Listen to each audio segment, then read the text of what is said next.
স্মৃতিচিহ্ন গো মা, সে তোমার কাছে না থাকলেও তোমার বেঁচে থাকার অবলম্বনটুকু তো সে তোমায় দিয়ে গেছে বৌমা। বেঁচে থাকার অবলম্বন? হ্যাঁ গো বৌদিমণি, আর কয়েকটা মাস তুমি ধৈর্য ধরো, দেখবে তোমার সন্তান তোমার কোলে আসবে, তারপর সেই সন্তান এক পা করে হাঁটবে। তখন সে তার কচি কচি হাত দুখানা দিয়ে তোমার গলা জড়িয়ে ধরে আধো আধো কণ্ঠে তোমায় মা মা বলে ডাকবে। তখন দেখবে সব কষ্ট দুঃখ কোথায় যেন মিলিয়ে যাবে। লোভ দেখাচ্ছেন, বেঁচে থাকার লোভ। আমার এই পেটের সন্তানটা আমার স্বামীর কাছে যাওয়ার একমাত্র বাধা হয়ে দাঁড়াচ্ছে, তাই না? শেষ করে দেব সবার আগে না আমার এই পেটের সন্তানটা আমি শেষ করে দেব।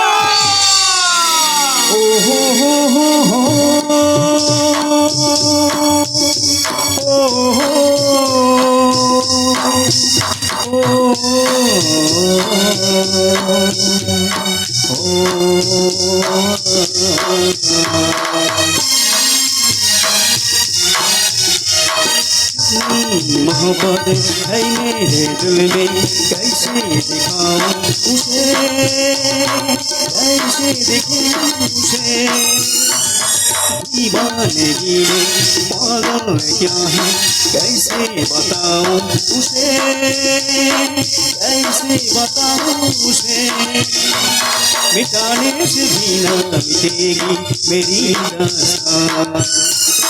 ऐसी लड़की जिसे मैं प्यार करता था, ऐसी लड़की जिसे मैं प्यार करता था, ऐसी लड़की जिसे मैं प्यार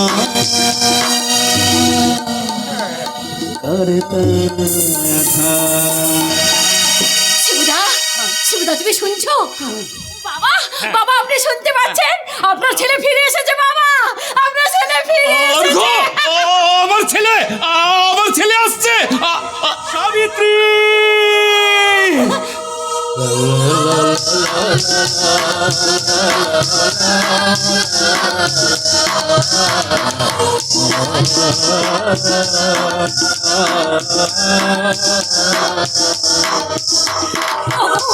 ওগো তুমি এতদিন কোথায় ছিলে গো? কেন কেন এত দেরি করে এলে? কেন কেন কেন? আমার আমার ভুল হয়ে গেছে সাবিত্রী, আমায় তুমি ক্ষমা করো। না, তোমার ক্ষমা নেই, তোমার শাস্তি তুমি ঠিক সময় পাবে। বাবা, শিবুদা, আপনারা চুপ করে দাঁড়িয়ে আছেন কেন? আপনার ছেলেকে কি আপনারা চিনতে পারছেন না? ও কে শিবুদা? ইনি তাহলে বাবা, আর উনি বোধহয় শিবুদা। চিনতে নয় বৌমা, চিনতে নয়। আমি শুধু বিস্ময়ে হতভাগ হয়ে ভাবছি, আমি কি স্বপ্ন দেখছি? যে মারা গেছে ভেবে যার সাধ্য শান্তি পর্যন্ত শেষ করে দিয়েছি, সেই কিনা আমার সামনে দাঁড়িয়ে। মরিন বাবা, তোমাদের প্রাণ ঢালা আশীর্বাদ আর সাবিত্রীর অগাধ ভালোবাসার টানে আবার আমি তোমাদের কাছে ফিরে আসতে পেরেছি বাবা। থাক বাবা থাক, ঈশ্বর সত্যিই করুণাময়। শিবুদা, শিবুদা তুমি ভালো আছো তো? থাক, সত্যি করে বলো তো বাছা, তুমি কে? কে মানে? উনি তো আমার স্বামী। তোমার দাদাবাবুকে তুমি চিনতে পারছো না শিবুদা? হ্যাঁ শিবুদা, আমি আমি আমি আমি তোমাদের অর্ঘ দাদাবাবু। আমি বিশ্বাস করি না। গৌরব দাদাবাবু যার দেহটাকে নিজের হাতে সৎকার করে এসেছে, সে কখনো বেঁচে ফিরতে পারে না। পারে নয় শিবুদা, পেরেছে। আসলে সেদিনের সেই ট্রেন অ্যাক্সিডেন্টের পুরো খবরটা না তোমাদের কাছে ভুল ছিল। হ্যাঁ, ভুল ভুল সেদিনের সেই ট্রেন অ্যাক্সিডেন্টে দাদা মারা যাননি। আমার দাদা অন্য কারোর বডিকে এই দাদার বডি ভেবে দাহ করেছিল। আর দাদা প্রচণ্ড আঘাত পেয়ে এতদিন হাসপাতালেই ভর্তি ছিল। আমি অনেক খোঁজেই দাদাকে এখানেই এনেছি। এই দেখো দাদার ডিসচার্জ লেটার। হে, তুমি কি বলছো দাদা বাবু? এর মধ্যে অনেক নাটক লুকিয়েছে শিবুদা। আমি তোমায় পরে সব বলবো। সবার আগে বৌদির ভালোর জন্য তুমি ওকে তোমাদের অর্ঘ্য বলে মেনে নাও। আমার দাদা বাবু, আমার দাদা বাবু, আমার দাদা বাবু ফিরে এসেছে। আমার দাদা বাবু গো, এতদিন তুমি কোথায় ছিলে গো? তোমার জন্য কি কাণ্ডটাই না করতে যাচ্ছিল দেখো। আর তুমি একটু দেরি করলে বৌদিমণি নিজেকে শেষ করে ফেলতো। সে কি? কেন করবো না? কেন তোমরা সবাই আমাকে বলেছিলে যে আমার স্বামী মারা গেছে? কেন তোমরা মিথ্যে করে আমার শাখা সিঁদুরটা কেড়ে নিয়ে আমাকে বিধবার সাজে? ছি ছি, এ আমি কি সাজে সেজেছি আমার জীবিত স্বামীর কাছে? আমি কিনা বিধবার বেশে? না না, আমি এক্ষুনি আসছি গো, আমি এক্ষুনি ফিরে আসছি। ওরে ওরে সৌরভ, কি বলেছে তোকে কৃতজ্ঞতা জানাবো সে ভাষা আমার জানা নেই বাবা। কৃতজ্ঞতা বলছো কেন মামা? তুই না হলে বোধ হয় আমি আবার নতুন করে এত শীঘ্র আমার ঘুমটাকে ফিরে পেতাম না। কেন কেন ফিরে পেতেন বাবা? সম্পূর্ণ সুস্থ হলে আমি তো নিজেই বাড়ি ফিরে আসতাম। তখন যে অনেক দেরি হয়ে যেত বাবা। বাবা, আর এক মুহূর্ত তোর আসতে দেরি হলে এ বাড়িতে হয়তো ভয়ঙ্কর অঘটন ঘটে যেত। অঘটন? হ্যাঁ খোকা, আর আমি তোকে কোথাও যেতে দেবো না। এই বয়সে আমি আবার অফিসে যাব, সব বিজনেস আমি একা সামলাবো। আর তুই তুই তুই শুধু বৌমার পাশে থেকে মেয়েটাকে একটু ভালো করে বাঁচতে দে বাবা। মেয়েটাকে একটু ভালো করে বাঁচতে দে, ঘরে বাঁচতে দে বাবা। এবার সত্যি করে বলো তো দাদা বাবু, ওকে সত্যি কি ও আমাদের অর্ঘ্য দাদা বাবু? না শিবুদা, ও আমাদের অর্ঘ্য নয়, অবিকল অর্ঘ্যের মতো দেখতে। ওর নাম আবির সামন্ত। আবির সামন্ত? হ্যাঁ, কিছুদিন আগে ঘটনাচক্রে ওর সাথে আমার দেখা। আর ওকে প্রথম দেখে আমি আমার দাদা ভেবে চমকে উঠেছিলাম। পরক্ষণে ভাবলাম ওকে যদি আমার দাদার সামনে, বৌদির সামনে হাজির করতে পারি তাহলে বৌদি তো সুস্থ হয়ে উঠবে। তারপর আমি ওকে নকল অর্ঘ্য সাজিয়ে এই বাড়িতে এনেছি। এবং এই কথাটা আর যেন কেউ না জানতে পারে শিবুদা। ছি দাদা বাবু, ছি! একটা বেদাতের ছেলেকে তুমি কি না এই বামুন বাড়িতে এনে তুললে? জাতপাত নিয়ে ভাবার সময় নয় এখন শিবুদা। এখন সবচেয়ে বড় প্রয়োজন বৌদিকে সুস্থ করে তোলা আর তার পেটের বাচ্চাটাকে সুস্থ স্বাভাবিকভাবে জন্মাতে দেওয়া। বেশ, তাই হবে। তবে আমার কয়েকটা কথা তুমি ওকে বলে দিও। ও যেন কোনোদিন আমাদের ঠাকুর ঘরে না ঢোকে। শিবুদা, ওই শিবুদা টিবুদা বলে আমাকে ডেকো না তো। ওইটাকে আমার অর্ক দাদা বাবু আমাকে ডাকতো, ওইটা। আর কাউকে আমি ডাকতে দেবো না, কাউকে না। অবশ্য সকলের সামনে তুমি ডাকতে পারো। বেশ তাই হবে। আর একটা কথা তুমি মন দিয়ে শুনে রাখো, বৌদিমণির কাছ থেকে তুমি কিন্তু দূরে দূরে থাকবে। নিজের বউ মনে করে আবার হামলে পড়ো না যেন। শিবুদা, এসব তুমি কি বলছো? আরে ওকে তো শুনবেন ভাবে দাদার সঠিক অভিনয়টা করে যেতে হবে, তাহলে ও তো বৌদির সামনে ধরা পড়ে যেতে পারে। স্যার, আমার পক্ষে বোধ হয় এই কাজটা করা সম্ভব নয়। আপনি বরং আমাকে ছেড়ে দিন। কি পাগলের মতো কথা বলছেন? দেখলেন না আপনাকে কাছে পেয়ে ওই অসহায় অসুস্থ মানুষটা মুহূর্তের মধ্যে কেমন সুস্থ হয়ে উঠেছে।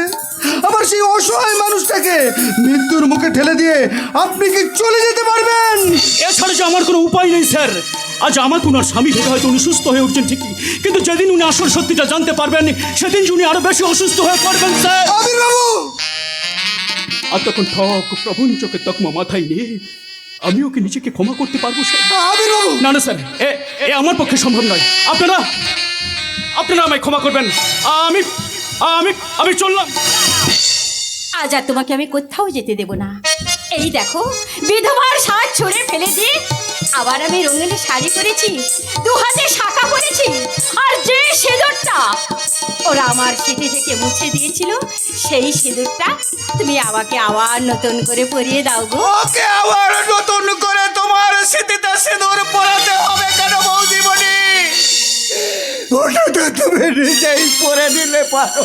না, বিধবা থেকে আবার আমি যখন সধবা সাজতে চলেছি, তখন আমার স্বামীর দেওয়া সিঁদুর পরে আবার আমি সধবা সাজবো। দাও, আমাকে তুমি সিঁদুরটা পরিয়ে দাও না গো। না মানে আমি কি হলো? কি হলো দাদা? দাও, সিঁদুরটা পরিয়ে দাও। প্লিজ প্লিজ আবির বাবু, সিঁদুরটা পরিয়ে দিন। ওগো ঈশ্বর, এখন আমি কি করব? যে হাতে একদিন আমি শিল্পার স্মৃতি রাঙিয়েছি, সেই হাতে কেমন করে আমি কি হলো? আমার স্মৃতিটা রাঙিয়ে দাও।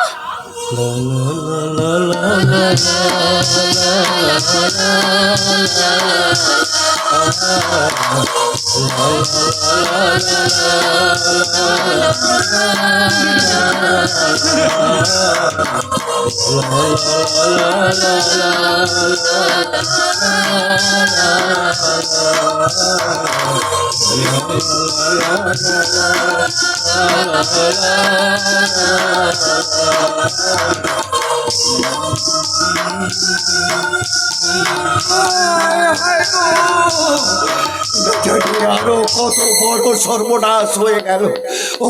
ওকে রাধা মাধব, ওকে তুমি রক্ষা করো ঠাকুর, ওকে তুমি রক্ষা করো। এবার তারে তুমি বিশ্রাম করো দাদা, আমি আবার ঠিক সময় এসে হাজির হব। কেমন?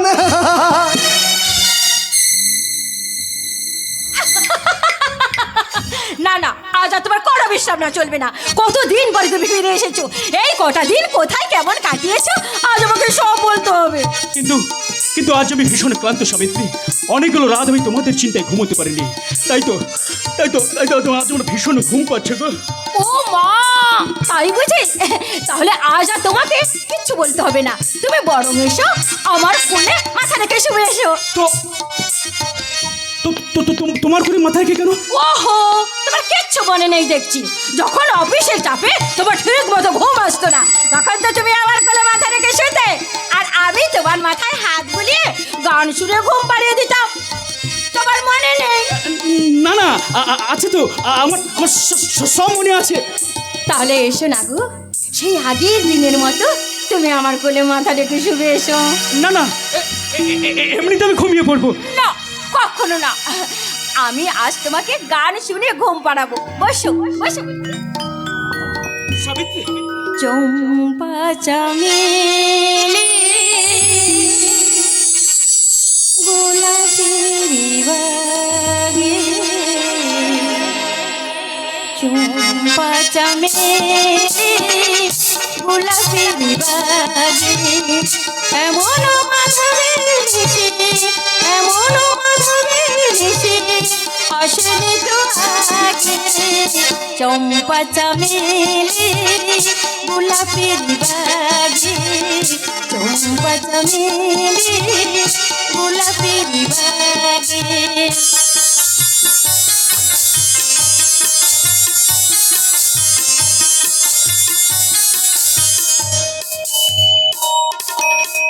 চাপারুয়া তোর মেখে কোয়েল এসেছে দেখে, চাপারুয়া তোর মেখে কোয়েল এসেছে দেখে, প্রিয় কাহানিয়া কাহা ভরে অনুরাগে, প্রিয় কাহা ভরে অনুরাগে।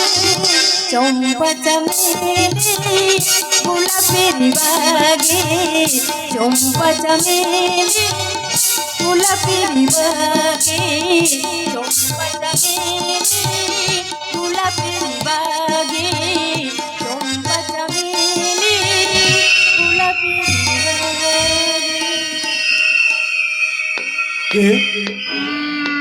কেউ আমার স্ত্রীর কোলে মাথা রেখে শুয়ে আছে? কেউ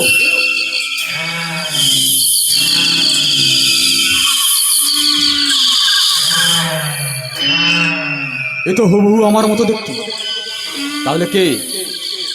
কেউ কে? তুমি এই দেখো কি বিমর্ষ চেহারা। ওকে তুমি চলে যেতে বলো, আমি ওকে সহ্য করতে পারছি না। তুমি ভয় পাচ্ছ কেন? আমি তুমি একটা মূর্তিমান অভিশাপ। ওকে তুমি ওকে চলে যেতে বলো, আমি ওকে সহ্য করতে পারছি না। দেখো না, সেই দেখো আমি ওকে সহ্য করতে পারছি না। সহ্য করতে পারছো না? কিন্তু কেন? আমার বাইরের চেহারা জ্বলে পুড়ে পাল্টে গেলেও আমার অন্তরটা তো পাল্টে যায়নি। কেন তুমি শুধু শুধু আমার স্ত্রীকে বিরক্ত হচ্ছ? দেখছো না ও তোমাকে দেখে কেমন ভয়ে কুঁকড়ে রয়েছে? ও তোমার স্ত্রী? হ্যাঁ হ্যাঁ, ও আমার স্ত্রী। আর তুমি? ওরে আমার স্বামী। স্বামী? কিন্তু এত সব তোমার জানা কি প্রয়োজন? কেন এবং কি উদ্দেশ্যে তুমি এখানে ঢুকেছো? আমার মনে হয় ওর কোনো চুরির মতলব ছিল, ধরা পড়ে গিয়ে এমন আবল তবল বক্তব্য শুরু করেছে। না গো বাবু মশাই, আমি আপনাদের কোনো কিছু চুরি করতে আসিনি। আমি আমার অতীতটাকে খুঁজতে খুঁজতে এখানে এসে পড়েছি। আর এখানে এসে দেখলাম, কি দেখলে? আমার অতীতটা যে আজ চুরি হয়ে গেছে। আমার অতীতটা যে আজ চুরি হয়ে গেছে গো বাবু মশাই। আমার অতীতটা যে আজ চুরি হয়ে গেছে। ওগো, ও এভাবে কাঁদছে কেন? ওর কান্না দেখে আমার ভীষণ কান্না হচ্ছে কেন গো? আমার কান্না হচ্ছে কেন? কেন মেম সাহেব, এমন দেবতার মতো স্বামী যার পাশে আছে, এমন স্বর্গের মতো সুন্দর সংসার যা, তার আমার মতো একটা মূর্তিমান অভিশাপকে দেখে তার তো কান্না মানায় না। এখন তোমাকে দেখে মনে হচ্ছে তুই বড্ড কষ্টে আছো। তা তোমার বাড়িতে কে কে আছে? কেউ নেই গো, কেউ নেই গো বাবু মশাই, কেউ নেই। অথচ আমার একদিন সব ছিল, আমার স্ত্রী ছিল, আমার সংসার ছিল। কিন্তু এক দুর্ভাগ্যের ঘূর্ণিঝড়ে আজ আমার সব হারিয়ে গেছে গো বাবু মশাই। আজ আমার সব হারিয়ে গেছে। তোমার যখন কেউ কোথাও নেই, তখন তুমি থাকবে এ বাড়িতে? কি বললেন? কি বললেন বাবু মশাই? আমাকে এই বাড়িতে আমাকে থাকতে দেবে? না না, এমন একটা অদ্ভুত মানুষকে আমি সহ্য করতে পারবো না। তুমি না বলে দাও, তুমি না বলে দাও।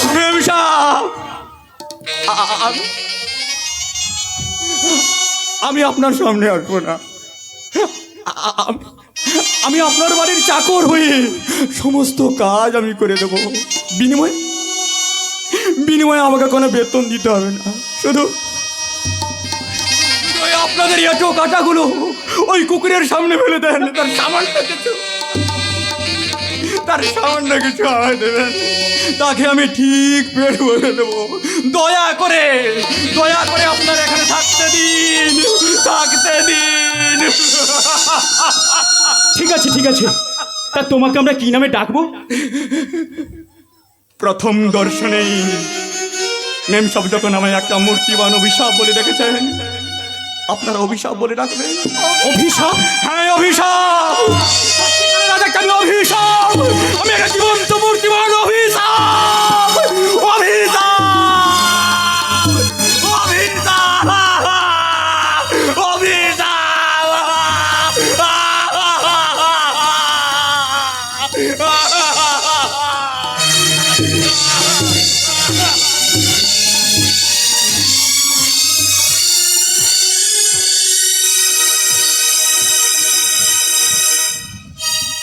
অভিশাপ লেগেছে, সারা বাড়িতেই যেন এক ভয়ঙ্কর অভিশাপ লেগেছে। আর সেই অভিশাপের বোঝা মাথায় নিয়ে আমি হাঁপিয়ে উঠেছি। আমার সেই অকর্মণ্য স্বামীটা যদি মরে গেছে জানতাম, তাহলে না হয় আবার বিয়েটা করে ফেলতে, তাই না? ও মা, তুমি এসেছো? হ্যাঁ ডার্লিং, এই শর্মা যখন কথা দেয় তখন কথা অবশেষে রাখে। ও মাই সুইটহার্ট, তুমি আমার জীবনে না এলে এতদিনে হয়তো আমাকে সুইসাইড করতে হতো। সেই জন্যই তো ঈশ্বর আমাদের দুজনকে মিলিয়ে দিয়েছেন। আমাদের প্রথম পরিচয়টা কি দারুণ, তাই না? সেই মডার্ন পার্কে আমাদের প্রথম দেখা। আর আমাদের প্রথম প্রেমের শুরু, তাই না? সত্যি সেদিন প্রথম দেখেই আমি তোমার প্রেমে পড়ে গিয়েছি। আর আমিও তো তোমায় দেখি একেবারে পাগল হয়ে গেছিলাম। সেদিন যেন আমার মনে হয়েছিল ওই ঈশ্বর শুধু তোমাকে আমার জন্য সৃষ্টি করে পাঠিয়েছে শিল্পা, শুধু আমার জন্যে। আমি তো তোমারই গো, শুধুই তোমার। টুকুর টুকুর দেখতে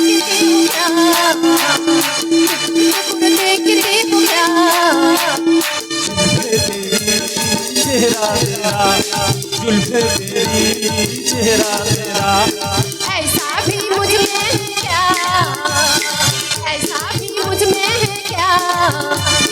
सर से कदम तक है तूने सा, सर से कदम तक है तूने सा। देख कर सनम ये तेरा दीवानापन, भर के रुक रुक के मेरा मन। हो आज मेरे दिल में हूँ कैसे कहूँ, रंग तेरी लाएगा अपना मिलन। टुकुर टुकुर टुकुर टुकुर टुकुर टुकुर टुकुर देखते हो क्या, टुकुर देखते हो क्या।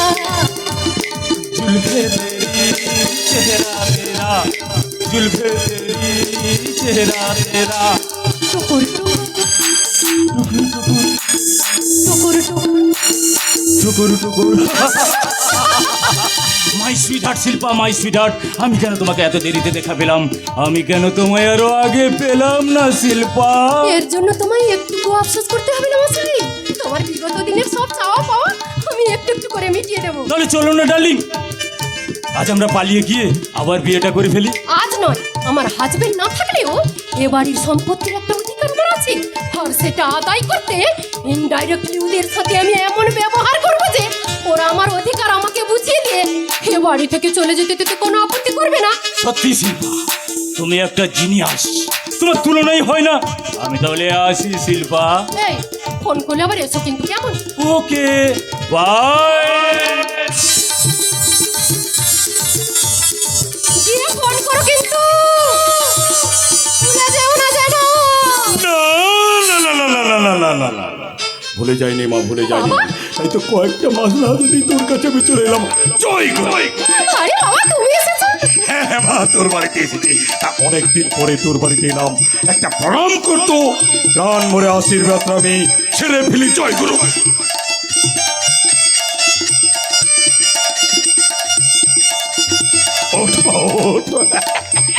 বুদ্ধিমান সন্তানের জননী হও মা। বাবা 51বর্তী পরিবারের সবটুকু শুশ্রূষে নিয়ে নিজে সুখী হও মা। জয় গুরু। ওই স্বামীর নাকে দড়ি দিয়ে বসে রাখার ক্ষমতা অর্জন করো মা। জয় গুরু। এবার যখন এসেছো আর কিন্তু আমি তোমায় যেতে দেবো না। না রে মা, না। তাই বললে কি হয় রে মা? এই সংসারের মায়ার বাঁধন আমার জন্য নয় রে মা। তাই তো আমার সংসারটাই করা হলো না। বাবা কিন্তু মা ভাবিসনি যে কটা দিন বেঁচে আছি, মানে এই পৃথিবীতে থাকবো, গুরুদেবের চরণে আমি কাটিয়ে দিব। জয় গুরু। বাবা তবে ভাবিস নে মা, আমি যে কটা দিন তোর বাড়িতে থাকবো তার মধ্যে তুই যদি 1010 টাকা খরচা করিস, তাহলে নরবরের সংসারটা একেবারে দাঁড় করে দিয়ে যাবো। জয় গুরু। খরচা করতে আমি রাজি আছি। সত্যি কথা বলতে কি জানো বাবা, আমার এই অসময়ে আমি কিন্তু মনে মনে তোমাকেই চাইছিলাম। হ্যাঁ রে মা, হ্যাঁ। তাই তো এই গত রাত্রি না আমার গুরুদেব স্বপ্নে এই কথাটাই বলেছিল যে তুই আমাকে স্মরণ করেছিস। বাবা তাই তো তোর কাছে আসা। জয় গুরু। বাবা হ্যাঁ রে মা, যে কথাটা বলছিলাম সেই সকাল থেকে না এই পেটে কিছু পড়েনি রে মা। খিদের জ্বালায় শরীরটা বড় দুর্বল লাগছে রে মা। তাই যদি খাবারের ব্যবস্থা করতে ভালো হতো। জয় গুরু। হ্যাঁ বাবা, আমি এক্ষুনি ব্যবস্থা করতে ওই রান্নাঘরে যাচ্ছি। দাঁড়া মা, দাঁড়া। তুই রান্নাঘরে যাবি মানে? তোর সোনার অঙ্গ কালি হয়ে যাবে রে মা। বাবা একই অঙ্গে এত রূপ দেখিনি তো আগে, একই অঙ্গে এত রূপ দেখিনি তো আগে। তোমার সোনার অঙ্গ দেখেছি, সোনারও শরম লাগে। একই অঙ্গে এত রূপ দেখিনি তো আগে, একই অঙ্গে এত রূপ বাবা দেখিনি তো আগে। তা বলছি বা তো ধ্বংসজাটা কি করছে? সেই কি পাটরানি সেজে তোকে চাকরানি সাজিয়েছে রে মা? তাকেই বল সব রান্না বান্না করতে। আমি যাচ্ছি তোর শয়ন কক্ষে। আমি শ্রী শ্রী পরমানন্দ আজ রাত্রে তোকে দেব খুব আনন্দ। জয় গুরু, আসি মা আসি। তাহলে মা দেরি করিস না। জয় গুরু।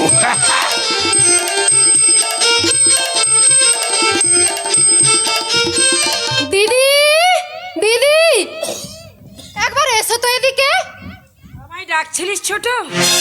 আমি ঠাকুরপোর মঙ্গলের কথা ভেবি ঠাকুর ঘরে পুজো করছিলাম। ছেলেটা বাড়ি ছেড়ে চলে যায়, আমার বড্ড কষ্ট হয় রে ছোট।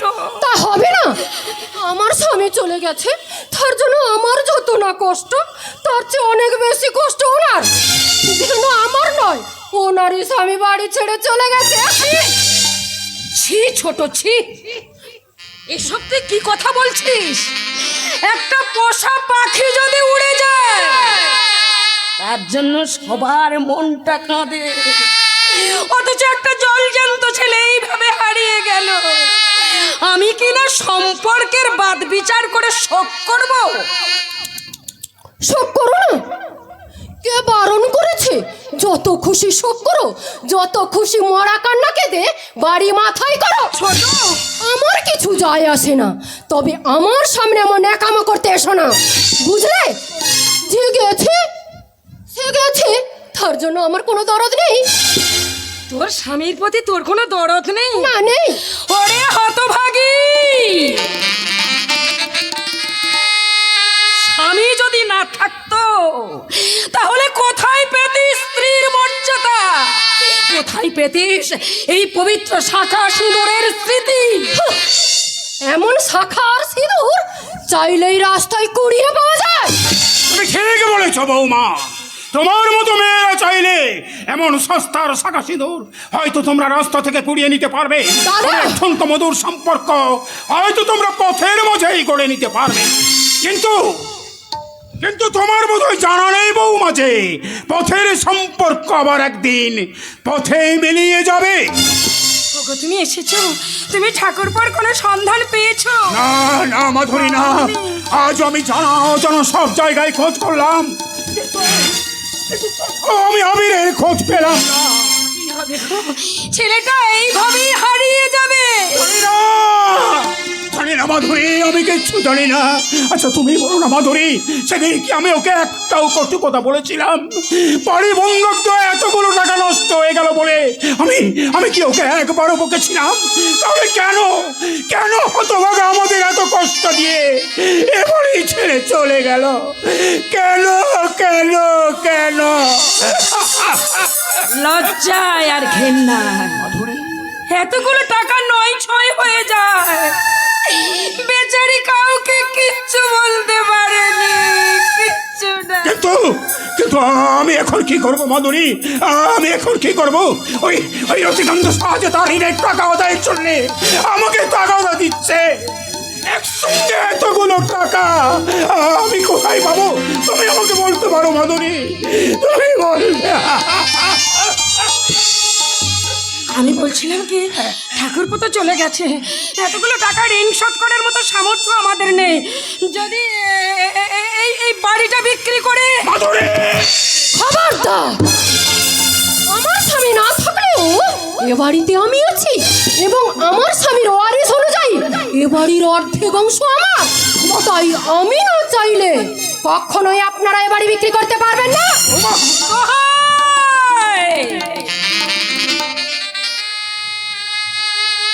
দোহাই ছোট, তুই বাড়ি বিক্রির মতটা দিয়ে দেব।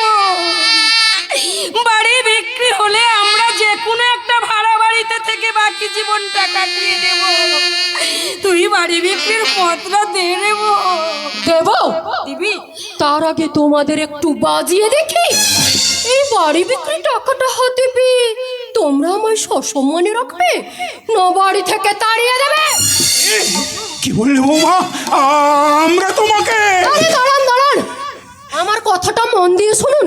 আজ নাইট শোতে আমি আমার এক বান্ধবীর সাথে সিনেমায় যাব। সিনেমা? হ্যাঁ, কিন্তু এমনই ভিখারি বাড়ির বউ হয়েছে যে বাইরে বেরোনোর মতো তেমন কোনো জিনিসই আমার কাছে নেই। কসমেটিক্স গুলো সব ফুরিয়ে এসেছে। সিদ্ধির আমার জন্য কিছু কসমেটিক্স কিনে আনেন তো। কসমেটিক্স? হ্যাঁ, লিস্ট করে দেবো না মুখে বললেই হবে? মুখেই বলো। Powder, perfume, body spray, shampoo, সাবান, conditioner, eyeliner, lipstick, face powder আর একটা মেকআপ বক্স। আর কিছু? এগুলোই আনুন না দেখি। জিনিসগুলো কিন্তু নামি ব্র্যান্ডেড কোম্পানির হওয়া চাই, বুঝলেন? তা এগুলো আনতে কত টাকা লাগবে? হ্যাঁ, তা প্রায় 10,000 টাকা। 10,000 টাকা? জুতো জোড়াটাও বড্ড পুরনো হয়ে গেছে। এক জোড়া নতুন জুতো নেওয়ার ইচ্ছে ছিল, কিন্তু ওই কসমেটিক্সের সামান্য 10,000 টাকা দাম শুনে যেভাবে আপনারা চোখ কপালে তুললেন, তার চেয়ে এক কাজ করুন তো, আপনি বরং আমার এই পুরনো জুতো জোড়াটাই পালিশ করে আনুন।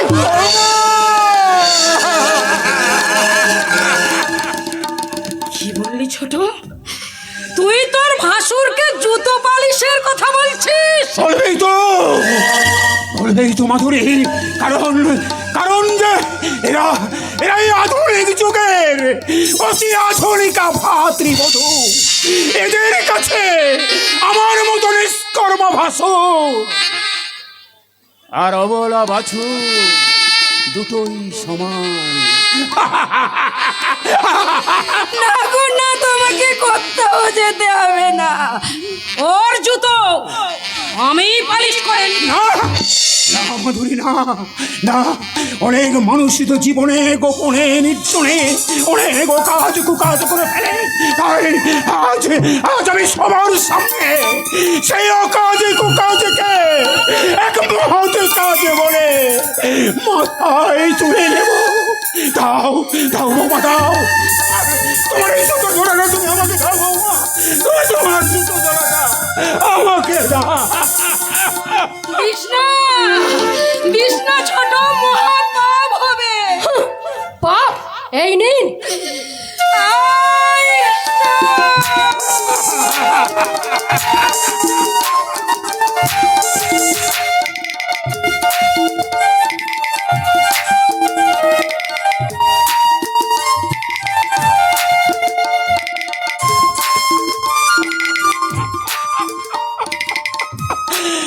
আগো বাবু মশাইরা, তোমরা যারা আমার মতো গর্ব করে এমন সুন্দরী শিক্ষিত আধুনিকা ভাতৃবধূ ঘরে আনতে চান, আমি সেই সব দাদা ভাইদের বলছি, আপনার আগে আমার মতো আত্মসম্মানে জলাঞ্জলি দিয়ে এই অপমানের ভার হইতেছে গো। এই অপমানের ভার।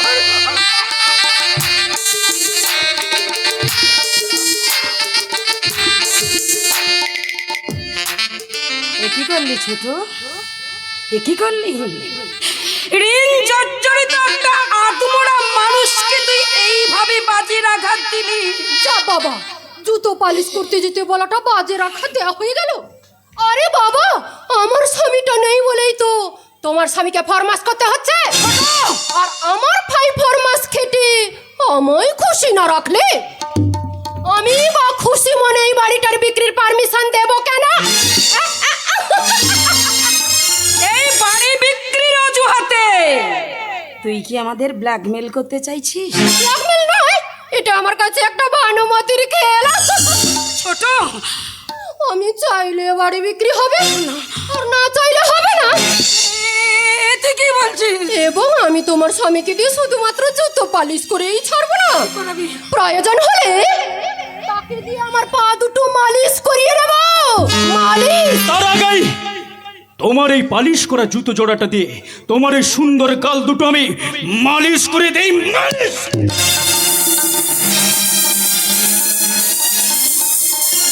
ঠাকুরপো, কি তুমি আমায় জুতো মারলে? কই কই মারিন তো।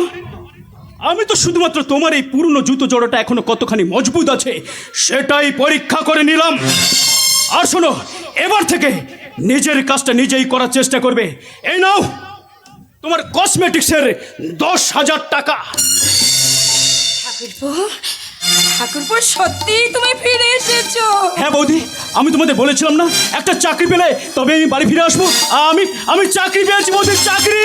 সত্যি বলছো তুমি চাকরি পেয়েছো? এবার তো তাহলে ওকে দিল্লি চলতে হবে দেখছি। হ্যাঁ বৌদি, আপাতত বেঁচে থাকার মতো একটা চাকরি আমি পেয়েছি, মাইনে 20,000 টাকা। 20,000 টাকা? আর সেই আনন্দে আত্মহারা হয়ে ছুটে বাড়ি আসার সময় দাদার মুখে যা শুনলাম তাতে মনে হচ্ছে আমার বাড়ি ফেরাচ্ছে মরে যাওয়াটাই অনেক ভালো ছিল। ওগো না! আমি অন্যায় করেছি, আমাকে তুমি যা খুশি শাস্তি দাও, যা খুশি। শাস্তি দেব শিল্পা, তোমাকে আজ আমি চরম শাস্তি দেব। না ঠাকুরপো, ও এখন ছেলে মানুষ, ওকে তুমি ক্ষমা করে দাও। আমি ক্ষমা করার কে বৌদি? যাকে ও সীমাহীনভাবে অপমান করেছে, আমার সেই দাদা যদি ওকে ক্ষমা করে তবেই ও ক্ষমা পাবে। আমি বৌমাকে ক্ষমা করে দিলাম আবির। দাদা, দাদা, আমি মহাপাপী। আপনার মতো দেবতুল্য মানুষটাকে আমি... ওঠো ওঠো বৌমা, ওঠো।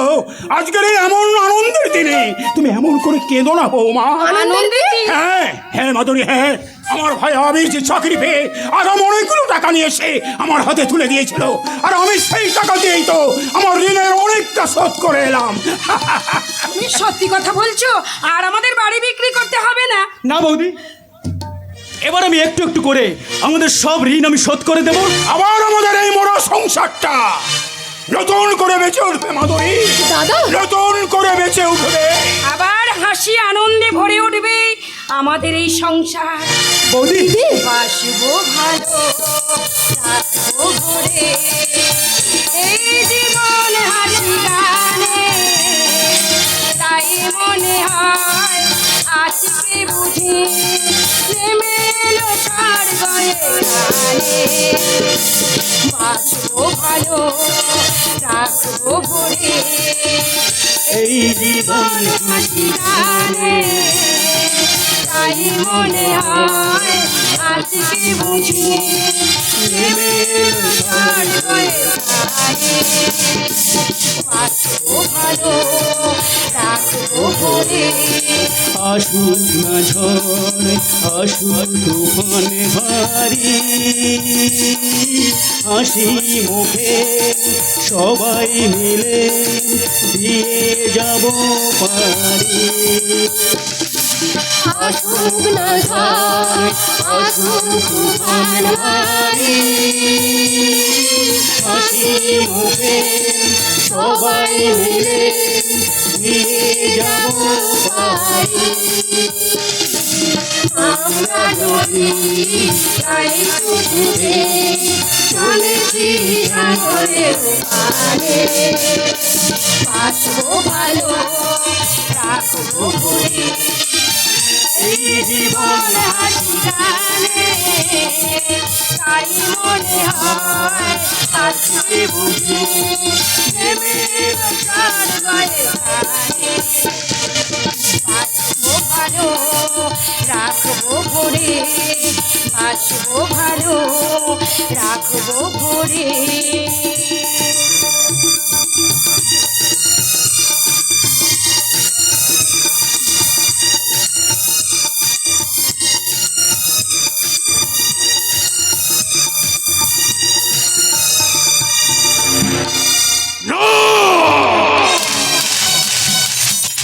আমি কিছুতেই খুশি হতে পারছি না, মনটা মোর বিচলিত।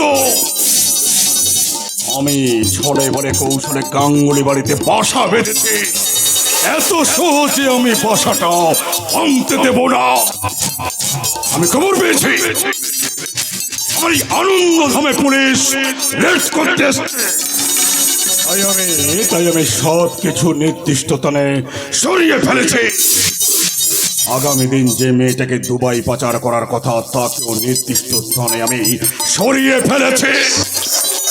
কিন্তু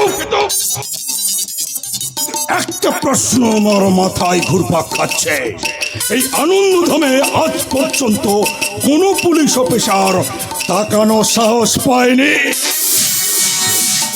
কোন মূর্খ পুলিশ অফিসার আমার এই আনন্দধাম রেড করতে আসছে? আচ্ছা, ওই মূর্খ অফিসার সে কি আমাকে জানে না, চেনে না? কে আমি, কি আমার ক্ষমতা? ওই শালা মূর্খ অফিসারকে বুঝিয়ে দেবো কে আমি, কি আমার ক্ষমতা।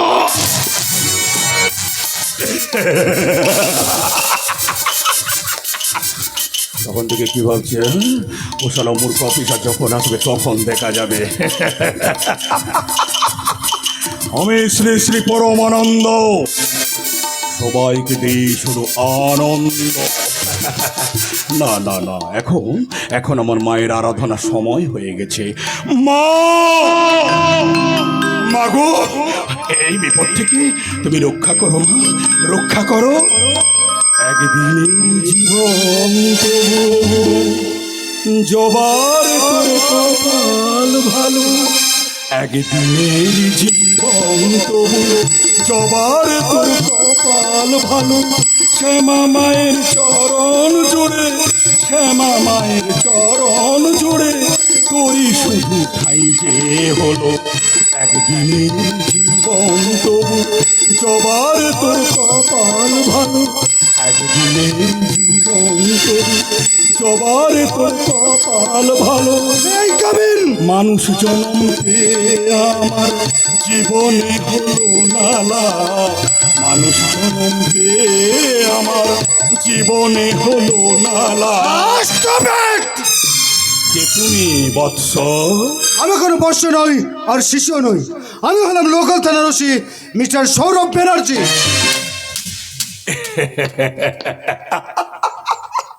আজকাল পুলিশের কি দুর্গতি!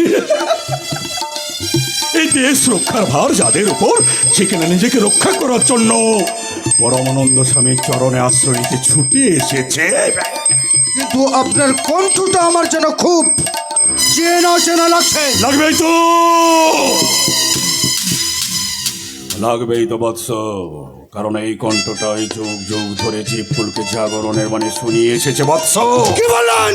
আসলে আসলে এই কোলের বিনাশ কালে অরাজকতা ভীষণ প্রকট হয়েছে বৎস।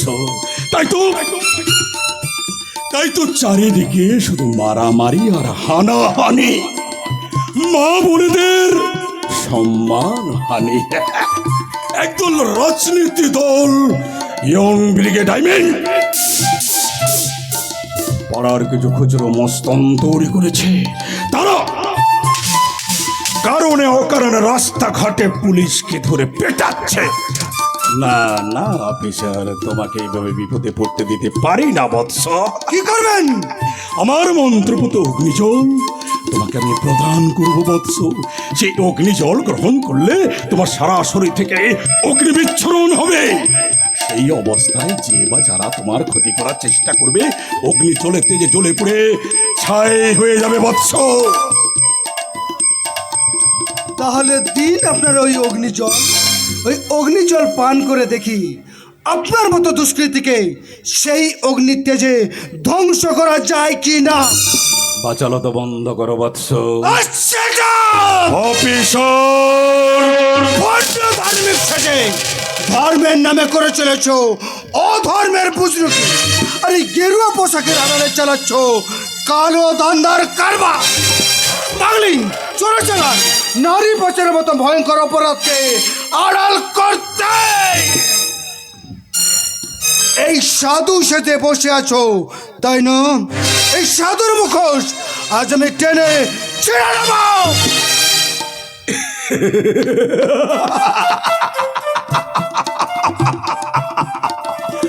এবার বুঝেছি বৎস, এই জনগণ তোমাদের কেন ওই রাম ধলাই দেয়। আসলে আসলে তোমরা প্রমোশনের লোভে দিক বিদিক জ্ঞান শূন্য হারিয়ে ফেলো। তোমরা ভুলে যাও তোমাদের ক্ষমতার এখতিয়ার কতটা। একজন পুলিশ অফিসারের ক্ষমতা তোমাকে এই ফাঁসির দড়ি পর্যন্ত টেনে নিয়ে যেতে পারে মিস্টার পরমানন্দ স্বামী, এবং সেই ব্যবস্থাই করতে আমি এখানে এসেছি। আমি গোপন সূত্রে খবর পেয়েছি তোমার এই আনন্দধামে প্রচুর অসামাজিক কার্যকলাপ চলছে, তাই তারই তদন্ত করতে এখনই আমি ছি অফিসার, ছি ছি ছি ছি। এটা আপনি কি বলছেন?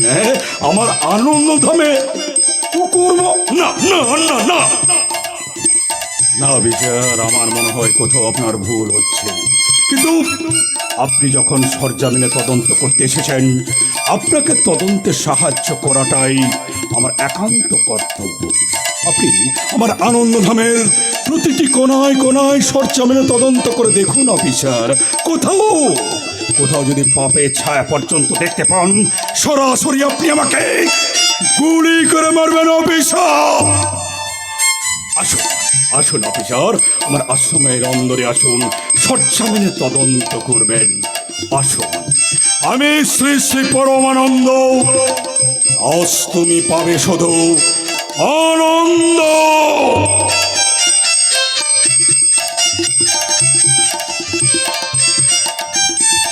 এই লোকটা নিজের সপক্ষে এতটা আত্মবিশ্বাসী কেন? তবে কি এখানকার সংবাদটা ভুল? না না না না না না না না, এসেছি যখন একবার দেখেই যাই। স্বাগতম স্বাগতম স্বাগতম। আমাদের এই আনন্দধামে আপনাকে সুস্বাগতম। কে তুমি? আমি এক সামান্য দেবদাসী শিলাবতী। এই আশ্রমে আগত অতিথিদের সেবা করাই আমার পরম ধর্ম। নিন স্যার নিন, অন্দরে প্রবেশ করে আমার সেবাটুকু গ্রহণ করুন। গুরুদেব পরমানন্দ স্বামীজির পুজোর প্রসাদ, যার কিঞ্চিত কোনা আপনাদের মতো অতিথিদের জন্য বরাদ্দ। নিন স্যার নিন, প্রসাদ গ্রহণ করে আপনি আমাকে ধন্য করুন। বেশ, তাই দাও।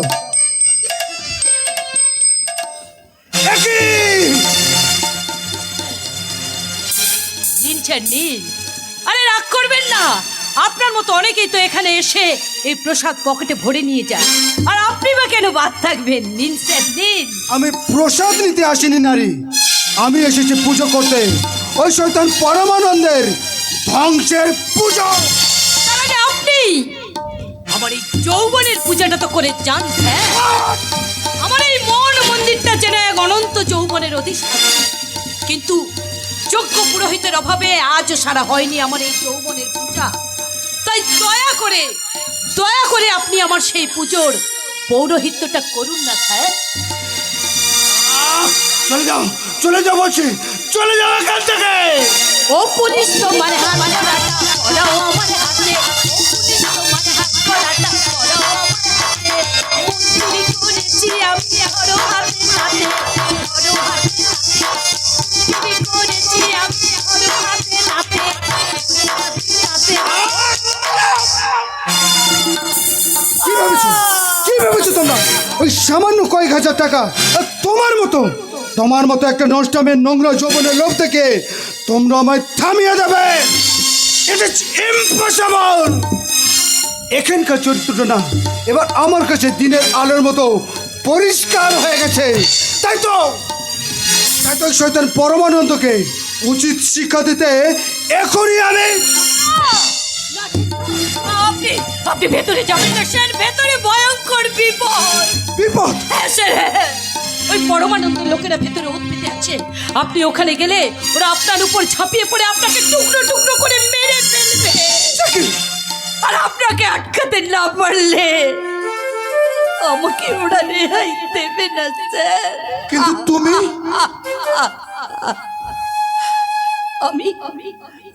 আমি কোনো নষ্টামি নই স্যার, আমি কোনো নষ্টামি নই। আমিও কোনো এক ভদ্র বাড়িরই মেয়ে, কিন্তু ওদের ফাঁদে পা দিয়ে আজ আমি সব হারিয়ে ফেলেছি স্যার। আজ আমি সব হারিয়ে ফেলেছি। কি বললে? দিন রাত ওরা আমার শরীরটাকে নিয়ে নোংরা খেলায় মেতে থাকে। জানেন স্যার, আমি প্রতিবাদ করলে ওরা আমাকে মেরে ফেলার হুমকি পর্যন্ত দেয়। তাই তো নিজের প্রাণ বাঁচানোর তাগিদে আমি আপনার সাথে এমন খারাপ ব্যবহার করছি স্যার। কিন্তু বিশ্বাস করুন স্যার, আমি কোনো নষ্টামে নই স্যার, আমি কোনো নষ্টামে নই স্যার, আমি কোনো নষ্টামে নই, আমি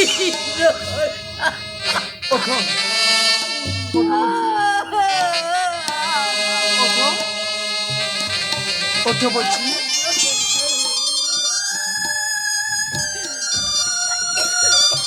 কি নাম তোমার?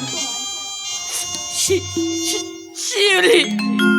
বাহ, শিউলি তো ফুল, যে ফুল ঝরে গেলেও বাসি হলেও সে তো যে কোনো দেবতার পায়ে স্থান পায়, সে তো নষ্ট হতে পারে না শিউলি। তাই তো আমি তোমায় কথা দিচ্ছি শিউলি, যেমন করে হোক তোমাকে এখান থেকে উদ্ধার করে নিয়ে গিয়ে আবার তোমাকে নতুন জীবনে ফিরিয়ে দেব। এই জন্য তো আমি বলছিলাম স্যার, এই টাকাগুলো নিয়ে এখান থেকে আপনি চলে যান। টাকা? হ্যাঁ স্যার, হ্যাঁ, আমি আন্দাজ করতে পেরেছিলাম আপনি হয়তো অন্যরকম পুলিশ অফিসার। তাই তো এই টাকার বান্ডেলের মধ্যে আমি কয়েকটা চিঠি লুকিয়ে রেখেছি, আর এই চিঠিগুলো পড়লে স্যার আপনি জানতে পারবেন এখানকার সমস্ত গোপন কারবারের কথা। তাই বলছি স্যার, আর দেরি করবেন না স্যার। দিন স্যার, এই টাকাগুলি নিয়ে আপনি এখান থেকে চলে যান স্যার, চলে যান এখান থেকে, তাড়াতাড়ি চলে যান স্যার, চলে যান। বেশ, তাই দাও।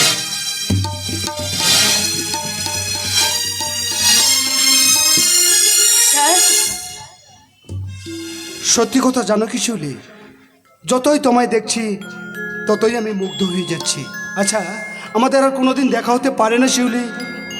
কি করে বলবো স্যার, এই পৃথিবীটা তো গোল, হয়তো বা কোনোদিন ঘুরতে ঘুরতে অন্তরে অন্তরে এই ভালো লাগা ছিন্ন মেঘে যেন শেষ রাজা, অন্তরে অন্তরে এই ভালো লাগা ছিন্ন মেঘে যেন শেষ রাজা, ছায়াতে থাকি, উড়ে যেতে যেতে আবার দেখা হতো নাকি, তুমি হতে রাতে পাখি, উড়ে যেতে যেতে আবার দেখা হতো নাকি, উড়ে যেতে যেতে আবার দেখা হতো নাকি, উড়ে যেতে যেতে আবার দেখা হতো নাকি।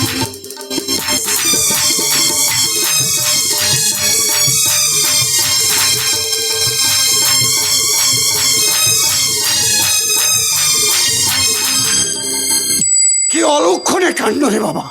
একটা নকল ছেলে এ বাড়িতে এসে আসল সেজে জুড়ে বসেছে। এ বাড়ি কেউ তাকে চিনতে পারছে না, এমনকি বৌদিমণিও না। আর আমি সব জেনেও ওই সৌরভ দাদাবাবুর কথায় মুখ বন্ধ রাখতে হয়েছে।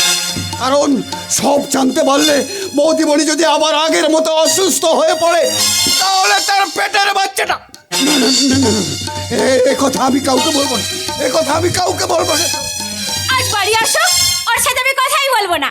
কার সঙ্গে কথা বলবে না বৌদিমণি? তোমার দাদাবাবুর সঙ্গে। এই দেখো না শিবুদা, সেই শিগগির অফিস থেকে বাড়ি ফিরবে বলে এখনো বাড়ি ফেরার নাম নেই। আমার মন খারাপ করে না বুঝি? ও সব মন টন খারাপ করার কোনো দরকার নেই। আমার কথাগুলো তুমি মন দিয়ে শোনো। ওই লোকটার কাছ থেকে তুমি কিন্তু দূরে দূরে থাকবে। বলছো কেন শিবুদা? ও তো আমার স্বামী। বলেও এ সময় তোমাদের দূরে দূরে থাকতে কিন্তু হয়। কেন? কেমন করে তোমাকে বোঝাই বৌদিমণি? তোমার পেটে তোমার সন্তান রয়েছে, তাই এ সময় মেলামেশা করাটা একদম ঠিক নয়। তাই বলছি, যতদিন তোমার সন্তান না হচ্ছে ততদিন স্বামীকে দূরে দূরে... Savitri, I am sorry Savitri, আজ অফিসে ভীষণ কাজের চাপ ছিল, তাই বাড়ি ফিরতে একটু দেরি হয়ে গেল। তার জন্য এত কৈফিয়ত দেওয়ার কি আছে দাদা বাবু? পুরুষ মানুষের বাইরের কাজ সেরে বাড়ি ফিরতে একটু দেরি হলেও হতে পারে। যাও, হাত মুখ ধুয়ে এসো, আমি অভিশাপ ছোড়াটাকে বলে তোমার খাওয়ারের ব্যবস্থা করছি। আবার অভিশাপ কেন? সাবিত্রী তো রয়েছে। বৌদিমণি এখন থেকে কোনো কাজ করবে না, কারণ বৌদিমণির পেটে তোমার সন্তান রয়েছে। তাই এ সময় তোমাদের স্বামী স্ত্রীতে একটু দূরে দূরে থাকতে হয়। মেয়েদের মতো তুই নতুন নতুন কি সব নিয়ম কানুন বের করছিস রে শিব? না মানে আমি বলছিলাম, না না, এসব কথা তুই একদম বলবি না। এ সময় খোকাকে বৌমার কাছাকাছি থাকা দরকার, তাহলে ওই বৌমার মন আর শরীর দুটোই সুস্থ থাকবে। আর মা সুস্থ থাকলে তবেই তো সে সুস্থ স্বাভাবিকভাবে তার গর্ভের সন্তানকে জন্ম দিতে সক্ষম হবে। বাবা কি আর আমি বুঝি না কর্তা বাবু, কিন্তু এ সময় বৌদিমণির একটু ঠাকুরের ব্রত করার দরকার। হ্যাঁ, ব্রত চলাকালীন কেউ বৌদিমণিকে ছুঁয়ে দিলে বৌদিমণির ব্রত ভঙ্গ হয়ে পাপ হয় গো। আর সেই পাপ যদি একটা বার বাচ্চাটার গায়ে লাগে, শিবুদা, ওরে পাগল, স্বামী হলো সর্বদেবতার ঊর্ধ্বে। স্বামীর স্পর্শে কোনো স্ত্রীর কখনো কোনো ব্রত ভঙ্গ হয় না। তা কি আর আমি বুঝি না কর্তা বাবু, কিন্তু তোমাকে আমি কেমন করে বোঝাই, ওই লোকটা খবরদার শিবু, তুই আর ওদের ওসব নিয়মের বেড়াজাল দিয়ে বেঁধে রাখতে চাইবি না। ওরা যা মন চায় ওরা তাই করবে। ব্যাস তাই হবে, তাই হবে। এই ছোড়া, ওরা তোমার সঠিক পরিচয় জানে না বলে ওইসব কথা বলছে। ওদের কথা ছাড়ো, আমি যা বলছি তাই তুমি শুনবে। তুমি কি বলছো শিবুদা? ওই তোমার ব্রতের কথা বলছিলাম। ব্রতের কথা? ওসব আমি তোমাকে পরে বলবো পরে বলো বৌদি। শিবুদা, আমাকে পরে বলো। কিন্তু এই অসহায় বাবার স্নেহের টান আর এই উন্মাদগ্রস্ত মহিলার ভালোবাসা আমি কেমন করে উপেক্ষা করব যদি কখনো উনি আসলে সত্যিটা না। কি হলো গো, তুমি এভাবে চিৎকার করে উঠলে কেন? তবে কি শিবুর কথাগুলো শুনে তুই? হ্যাঁ হ্যাঁ বাবা, শিবুদার কথা মতো আমরা যদি কয়েকটা দিন একটু দূরে দূরে থাকি। না না খোকা না, অনেক দিন পর অনেক দুর্জয় কাটিয়ে এই সংসার যেন আবার একটু সুখের মুখ দেখছে। সেই সুখটুকু যেন আর কোনোভাবে তোরা হারিয়ে যেতে দিস না রে খোকা, হারিয়ে যেতে দিস না। বাবা বাবা, কেন তুমি এত উতলা হচ্ছ? যা ঘটে গেছে তা এবার ভুলে যাও। কেমন করে ভুলি রে খোকা? সেদিন শত দুঃখের মাঝে পাথরের মতো অবিচল থাকতে পেরেছিলাম বলাই হয়তো আজ আমি সবকিছু নতুন করে ফিরে পেলাম। তাই তোকে আবারও বলছি খোকা, তুই যেন আর কোনোভাবে আমার এই পাগলি মাটাকে কষ্ট দিবি না বাবা। বাবা। কষ্ট দিবি না বাবা। দিবি না। বাবা তুমি শান্ত হও বাবা। বাবা বাবা সব কি বলে গেলেন সাবিত্রী? সত্যি কি আমি তোমাকে কোনো কষ্ট দিয়েছি? দিয়েছো তো। সেই সেদিন ফিরে আসার পর থেকে তোমার আচার আচরণ দেখে আমার কেমন মনে হয় তুমি যেন একটা অন্য মানুষ। হবেই তো, সত্যি তো আমি একটা অন্য মানুষ। তোমার চালচলন কথাবার্তা আগের চেয়ে অনেক পরিবর্তন। আগে তুমি আমার সঙ্গে ছায়ার মতো মিশে থাকতে, আর এখন শুধু দূরে দূরে থাকতে চাইছো। আপনাকে স্পর্শ করতে যে আমার বিবেকে বাধে, নিজেকে ভীষণ অপরাধী মনে হয়। এই তখন থেকে চুপচাপ কি ভাবছো বলো তো? না না, ওই মানে সেই সেই পুরনো দিনের কথাগুলো ভাবছিলাম। ও তাই বুঝি? তাহলে বলো তো, সেদিন সেই মুম্বাই যাওয়ার দিন আমাদের মধ্যে কি কি কথা হয়েছিল? হাই ভগবান, সেদিন ওনার স্বামীর সঙ্গে কি কি কথা হয়েছিল তা আমি কি করে বলবো? কি হলো বলো, ভুলে গেছো বুঝি? আরে না না না, ভুলিনি। সেদিন সেদিন মুম্বাই যাওয়ার সময় আমি বলেছিলাম মুম্বাই থেকে তোমার জন্য অনেক উপহার নিয়ে আসবো। উপহার না ছাই, তুমি বলেছিলে আমাদের মেয়ে হবে, আর আমি বলেছিলাম আমাদের ছেলে হবে। আচ্ছা, মেয়ে হলে কি নাম রাখবে বলেছিলে বলো তো? ওগো ঈশ্বর, এই পরীক্ষায় আমি কেমন করে উতরোই?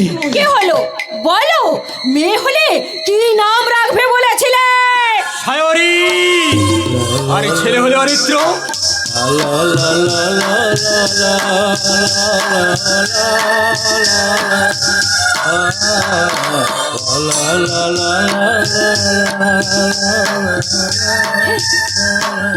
এই কথাটা তুমি কি করে জানলে? এই কথাটা আমার আমি তো আর কারোর কাছে বলিনি, তাহলে এই কথাটা তুমি কি করে জানলে? না না মানে বলো, কি করে জানলে বলো? কাল রাতে যখন আপনারা ওইসব কথাগুলো আলোচনা করছিলেন, তখন আমি আপনাদের ঘরের পাশ দিয়ে যাচ্ছিলাম, তাই আমি কথাগুলো শুনেছি। তুমি হ্যাঁ হ্যাঁ গো বৌদিমণি, এই বাবু মশাই আপনাদের আরো অনেক কথা আমায় বলেছেন, আপনাদের ভালোবাসার কথা, আপনাদের সুখ আনন্দের কথা। আর তখন আমার মনে মনে হচ্ছিল, এই বাবু মশাইয়ের মতো সুখী মানুষ মতো আর কেউ দুনিয়ায় নেই গো, আর কেউ দুনিয়ায় নেই। ঠিক আছে বাবা, ঠিক আছে, আমি শুধু সুখী। আর আর তোমার মেম সাহেব বুঝি সুখী নয়? মেম সাহেব তো আরো বড় সুখী গো বাবু মশাই। এমন কার্তিকের মতো স্বামী যার পাশে, এমন সুন্দর মনের মানুষ যার স্বামী, সুখ তো সবসময় তার সাথে সাথেই থাকে। না, আমি সুখী নই। সুখী নও? কিন্তু কেন সাবিত্রী? কেন? কেন তুমি আমাদের সব কথা ওকে বলেছো? কেন আমাদের ভালোবাসার গোপন কথাটা আর একটা বাইরের লোকের কাছে ফাঁস করেছো কেন? ঠিক আছে বাবা, ঠিক আছে, আমার ভুল হয়ে গেছে, হ্যাঁ, ভুল। আর আমি কখনো বলবো না। অভিশাপ। বলুন বাবু মশাই। ওই বাবু মশাইটি সে বলো না তো, বড্ড আধুনিক লাগে। আরে আমরা তোরা এতটা আধুনিক নেই। তুমি বরং আমাকে দাদা বাবু আর আমার স্ত্রীকে বৌদিমণি বলে ডাকবে। এবার তুমি যাও তো, আমাদের রুমটা ভালো করে পরিষ্কার করে রাখবে। ঠিক আছে বৌদিমণি, ঠিক আছে। হায় রে ভাগ্য আমার, যে সম্পূর্ণ সংসার আমার নিজের, আজ আমি নিজের ঘরে নিজেই চাকর। আর যাকে আমি আমার সোহাগে সিঁদুর পরিয়ে বরণ করে এনেছি, সে আজ আমার বৌদিমণি, সে আজ আমার পূজনীয় বৌদিমণি।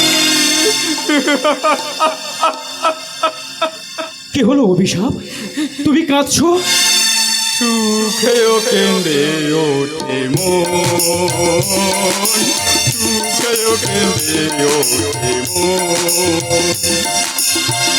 এমনও হাসি আছে বেদনা মনে হয়, এমনও হাসি আছে বেদনা মনে হয়, জলে ভরে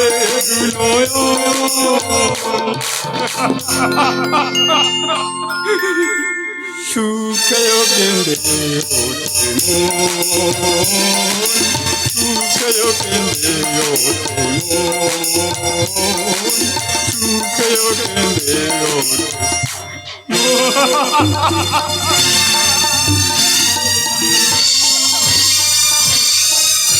ওই অভিশাপ ছেলেটা বড্ড বাজি, আমাদের সব কথা সব সময় শোনার জন্য পাশে পাশে ঘুর ঘুর করে। সাবিত্রী, থাক না ওর কোথায়। সেই কখন আমি অফিস থেকে ফিরেছি, আমার কিন্তু ভীষণ টায়ার্ড লাগছে গো। ও মা, তাই বুঝি? তাহলে এসো, আমি তোমাকে গান শুনে তোমার টর্নেসটা কাটিয়ে দিচ্ছি। গান? আচ্ছা, তোমার কি হয়েছে বলো তো? সেদিন অ্যাক্সিডেন্টের পর বাড়ি ফিরে তুমি কোনো কিছু কথা মনে করতে পারছো না, সবসময় এলোমেলো কথা বলছো, আমার কাছ থেকে দূরে দূরে থাকার চেষ্টা করছো, কিন্তু কেন? এর কারণ কি? কারণ ও তোমার স্বামী নয় বলে। সর্বনাশ, এ কি তোমার নতুন দেখছি? তুমি কি বলছো ঠাকুরপো? উনি আমার স্বামী নয়। সত্যি বৌদি, সেদিন ট্রেন অ্যাক্সিডেন্টে দাদা মারা গিয়েছিল, আমি নিজের হাতে দাদাকে আমি দাহ করে এসেছি বৌদি। তাহলে উনি কে? দাদার মতো দেখতে অন্য কোন ক্রিমিনাল সুযোগ বুঝে দাদার জায়গা টেনে বসে আছে। আমি বিশ্বাস করি না ঠাকুরপো, তুমি মিথ্যা কথা বলছো। বেশ, ওকে তুমি জিজ্ঞাসা করো কে আমি, কি আমার নাম, কি পরিচয়। ও যদি সত্যি তোমার অরিজিনাল স্বামী হয়, তাহলে আমার পরিচয়টা অজানা থাকবে না। বলো কে আমি, বলো। তুমি মানে তুমি কি হলো? থেমে গেলে কেন? সব কিছুর মতো এটাও কি ভুলে গেছো যে ওই মানুষটাকে? ভুলে গেছি সাবিত্রী। সত্যি আজ আমার মনে করতে ভীষণ কষ্ট হচ্ছে যে ও আমার পিস্তুত ভাই গৌরব, সৌরভের বড় দাদা। আর ওর কপালের বাঁ দিকে যে কাটা দাগটা দেখছো না, সেটা আমার স্লেটের আঘাতে কেটে যাওয়া দাগ। এটাও কিন্তু আজ আমি ভুলে গেছি সাবিত্রী, একদম ভুলে গেছে। তোমার দাদা অনেক আগেই আমাকে বলেছিল ছোটবেলা লেখাপড়া করার সময় দুষ্টমি করে শিলের দিয়ে মেরে তোমার কপালটা ফাটিয়ে দিয়েছিল। এবার তোমার সব সন্দেহটা মিটে গেল তো।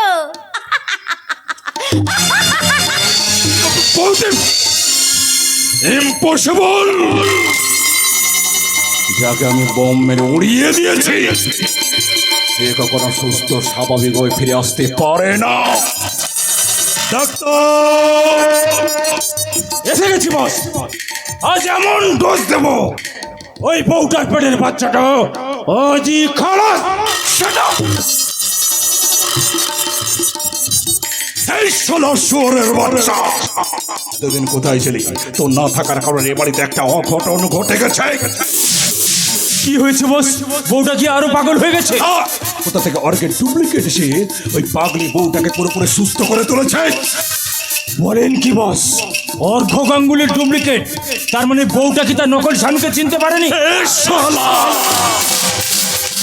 পারবে কি করে? ওই শালাটা পাকা ট্রেনিং নিয়ে বাড়িতে ঢুকেছে, তাই আমার মনে হয় ওই শালাকে নিয়ে বাড়িতে কেউ এক বড় ধরনের গেম খেলার চেষ্টা করছে। তাই আমাদের খুঁজে বার করতে হবে ওই শালাটাকে, আর সেই সঙ্গে বুঝে গেছি বস, ওই মালটা কোথা থেকে কিভাবে এসেছে সেটাই আমাকে খুঁজে বার করতে হবে, তাই তো? তারপর ওই শালাটা যদি আমার কাজে বাধা দেয়, অর্ঘের মতো অর্ঘের ডুপ্লিকেটটাকে বোম মেরে আমি উড়িয়ে দেব।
আসছে না কেন? মানবো না স্বামী ভাষণ কোনো কিছু, আর আমি মানবো না। আমার যখন যেটা ভালো লাগবে আমি তাই করবো।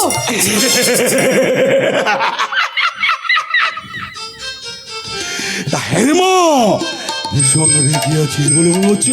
না না না না, এ সংসারে যার সবার উপরে থাকার কথা। সে কপাল কি আমার আছে বাবা? মাঝে মাঝে মনে হয় আমি কেন এই সংসারে একটা বোঝা। না রে মা, কষ্ট পাবি কেন? আমি তো আছি, সব সমস্যার সমাধান করে দেব। মানে যে কথাটা বলছিলাম, তুই যদি ওই 1050 টাকা খরচা করিস না, ওই জ্যোতিষ শাস্ত্র মতে যাগ যজ্ঞ করে এই বাড়িতে সব কিছু আমি ঠিক করে দেবো। জয় গুরু। সে টাকার কথা তুমি ভেবো না বাবা, তুমি যা বলবে তাই হবে। বেশ, আমি আমার গুরুদেবের নামে শপথ করে বলছি, এ ঘর সংসার সব তোর একার হবে। জয় গুরু। বাবা এবারের কুকুর বিড়াল পর্যন্ত ওই রাস্তায় গিয়ে পড়বে। জয় গুরু। বাবা আরে মা, যে কথাটা বলতে এসে আমি ভুলেই গেছি। আসলে তুই খুব কষ্ট পেয়েছি, তো তোর কষ্ট আমি সহ্য করতে পারি না। যে কথা বলছিলাম, অনেক দিন না এই পেটে ভালো মন্দ পড়েনি। আমি তো জানি তোর বাড়িতে এলে ভালো মন্দ কিছু পাওয়া যায়, তাই কিছু যদি ব্যবস্থা করতে ভালো হতো। জয় গুরু। তুমি যে মুখ ফুটে খাওয়ার কথা বলেছো এতেই আমি খুশি। বলো বলো কি কি খাবে?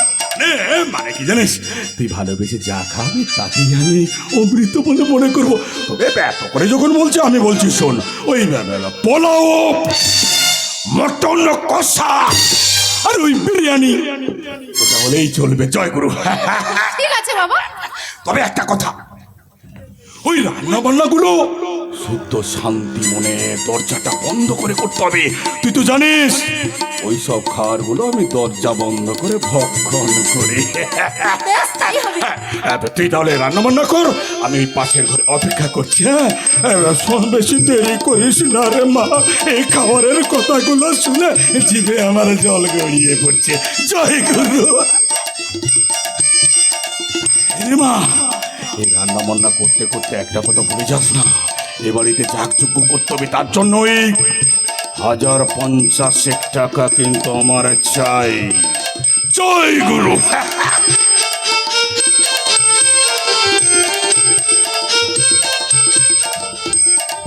যজ্ঞ করে এ বাড়ির সকলকে এমন শিক্ষা দেব যাও জীবনেও ভুলবে না।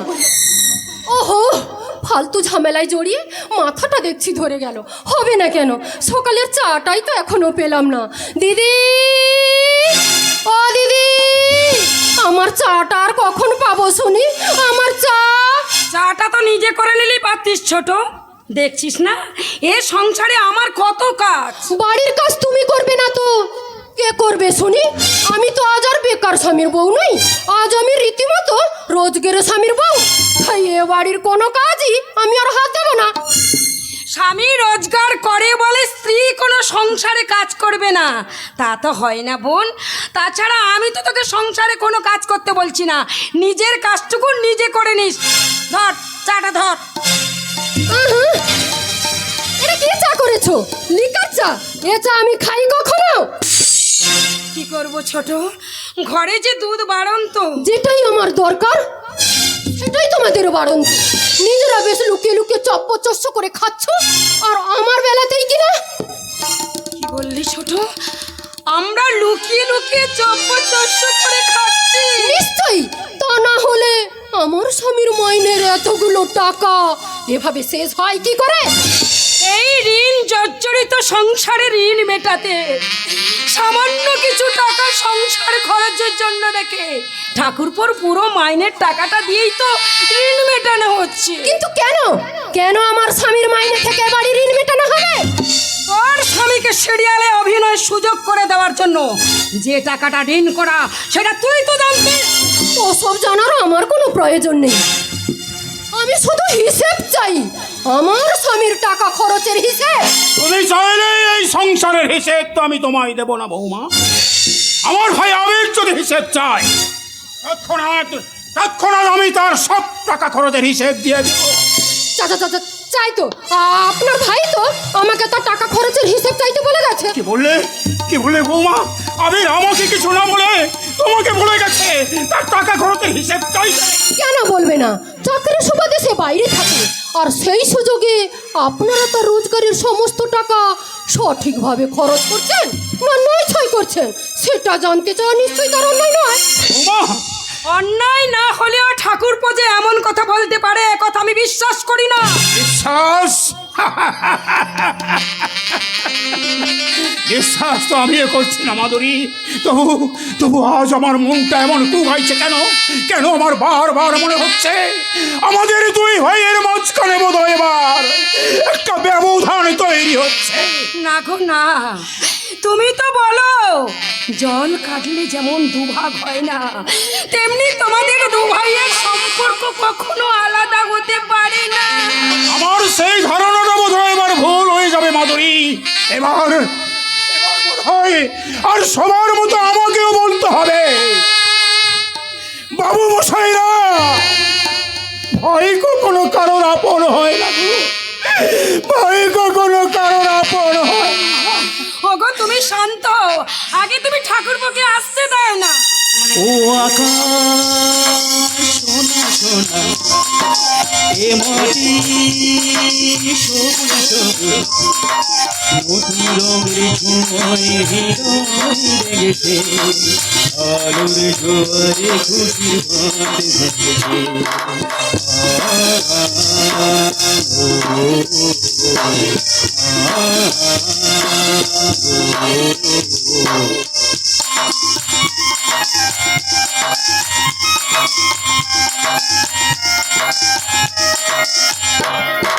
এই যাচ্ছি আমি যেন পাগল মেলে পাগলাম, অনারে সাজে যাই দুর্গান পড়ে থাকে ভাবনা ও এসেছি নতুন রঙের ছোঁয়ের হৃদয় রেখে আলোর জোয়ারে খুশির